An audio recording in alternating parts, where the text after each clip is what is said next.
ठान गए तो हार गए और ठान लिए तो जीत गए।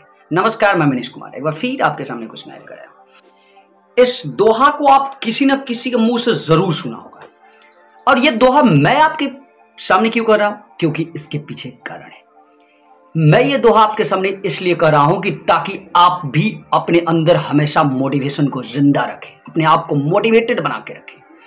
क्योंकि एक बात मैं बहुत बार बता चुका हूं, फिर बताता हूं कि जिस तरह से शरीर जिंदा रखने के लिए, शरीर को जिंदा रखने के लिए भोजन की जरूरत पड़ती है, ठीक वैसे ही लक्ष्य प्राप्ति में अंदर मोटिवेशन होना भी बहुत जरूरी है।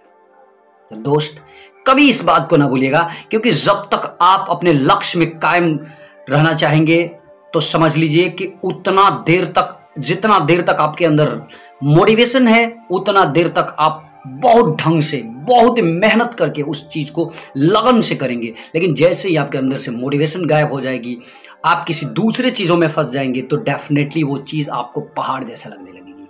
तो ये चीज हमेशा आपके लिए बहुत मैटर करेगा, याद रखिएगा। अब रही बात कि मोटिवेशन कहां से लाया जाए।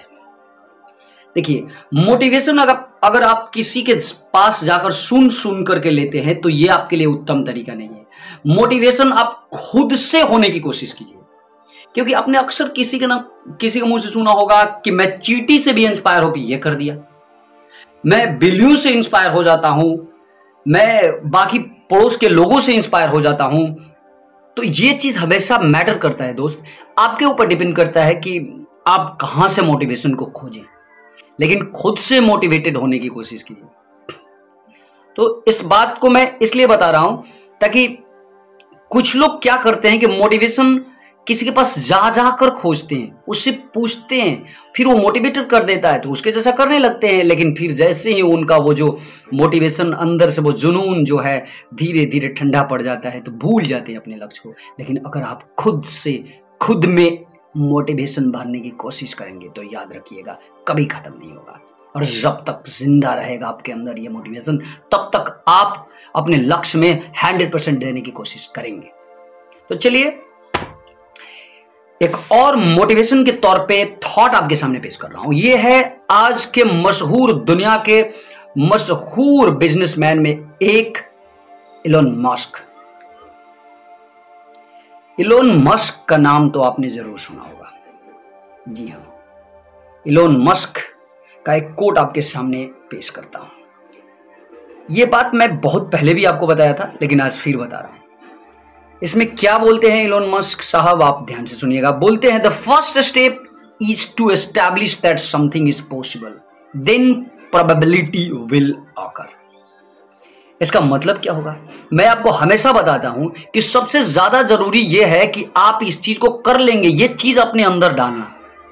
जब ये चीज आपके अंदर होगी तो डेफिनेटली वो चीज होगी, दम होगी। याद रखिएगा, एक दम होना ही है उसे।